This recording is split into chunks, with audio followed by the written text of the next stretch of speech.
explained why. So when did she convey that to you?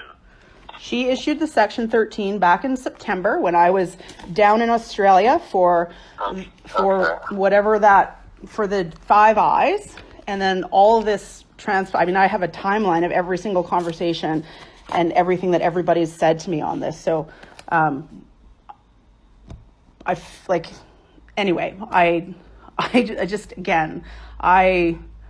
I'm surprised that you and I are having this conversation, but I'm just saying that I really feel uncomfortable and about the appropriateness of this conversation.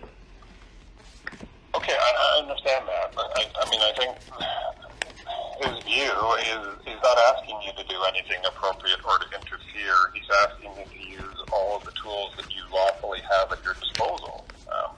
I know I have a tool under the Prosecution Act that I can use. I do not believe it is appropriate to use it in this case. Okay. All right. Then that's clear.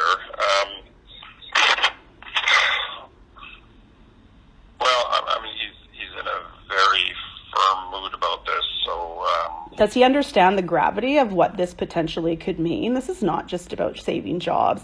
This is about interfering with one of our fundamental institutions. This is like breaching a constitutional principle of prosecutorial independence. So we can. I don't think he sees it as that. Well, then nobody's explaining that to him, Michael. Like this is we can stand up in the House of Commons and on Norman, on totally appropriately on Norman, on extradition, and we can talk about the rule of law. The cases aren't dissimilar. The principle or the integrity of how we act and respond to the tools that we have available and what we should and shouldn't do. I don't know. Okay. No, I respect where you're coming from. I just think. You know what? I hope that you do, because I don't think anybody respects this. I mean, the conversation that Jerry and Katie had with my chief of staff, and I have it, like, she wrote down what they said, like saying that they don't want to have anything or hear any more about the legalities, but want to talk about jobs. Entirely inappropriate. Okay, well, I wasn't. Well, I have it. I have it all. It's just. Okay, but you're not just the Attorney General, you're the Minister of Justice in the Cabinet, and that you have context within which you exercise your roles and responsibilities. Like I'm not seeing anything inappropriate here, but you're right. No, and the PM. I think people are talking past each other. I think the way he sees it and the advice he's getting is that you still have things that you can do that are not interference and are still very much lawful. So it's not that they're not lawful. The perception and what will happen is it will be deemed political interference from day one, when people were talking about why are we entering into or putting a DPA regime in place. Everybody knows it was because of SNC. Whether that's true or not, that's what people think. It's a tool used in lots of other countries, though, for these kinds of purposes, and especially if there's been a change of ownership or management of the company that's being prosecuted.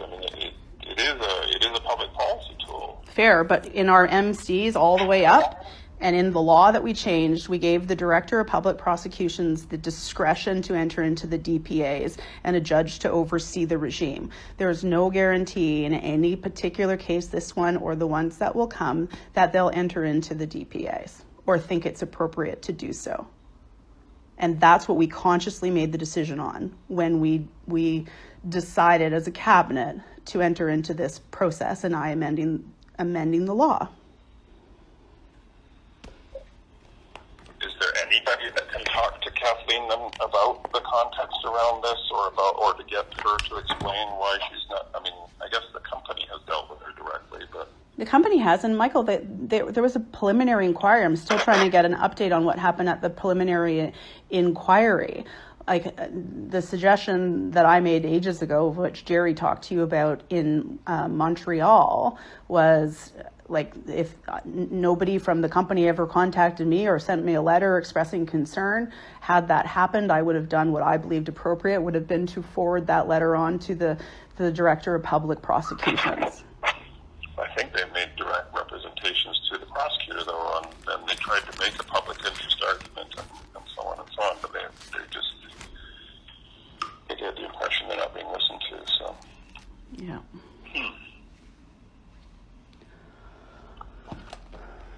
All right. Well, I don't. I'm going to have to report back before he leaves. He's in a pretty firm frame of mind about this, though, so I'm a bit worried. Bit worried about what? Well, it's not a good idea for the Prime Minister and his Attorney General to be at loggerheads. Well, I feel that I'm giving him my best advice, and if he doesn't accept that advice, then it's his prerogative to do what he wants. But I am trying to protect the Prime Minister from political interference, or perceived or otherwise. Well, I understand that, but he doesn't have the power to do what he wants. All the tools are in your hands, so. Okay, so then, I'm having like thoughts of like the Saturday Night Massacre here, Michael, like, to be honest with you. And I don't, this is not a great place for me to be in. I don't relish being in this place, but what I am confident of is that I've given the Prime Minister my best advice to protect him and to protect the constitutional principle of prosecutorial independence. Okay. All right, but I'm worried about a collision then, because he's pretty firm about this. I just saw him a few hours ago, and this is really important to him. And okay, I don't know. There's not much more we can cover now. Then I understand where you're coming from. The Section 13 argument or response from Kathleen, you're saying Elder has that, or had a version of that? The Prime Minister's office has had it since September, since I've had it. September. Okay, that's important. That's new to me. So okay. All right. They'll tell you that they haven't received a copy of it. Elder and Mathieu said it to me when they came to my office. But we have documented evidence in terms of emails, etc., where that has been provided. So they do have it. Maybe they've misplaced it. I can send it back over to them, but I know that Jessica asked the other day when she was over at the PMO's office. And what did they tell her? That they didn't have it, or they'd never seen it, or? I'll have to ask. I'll tell you exactly what they said. I'll have to ask her. I think, well, my advice is Jessica should send it to Elder then, just to make it like triply sure that they have it. Okay, I'll get her to do that right now. Okay. All right. Okay. Thanks for calling me. Thanks. For calling back so quickly. No problem. And, we'll see. He's still around tomorrow.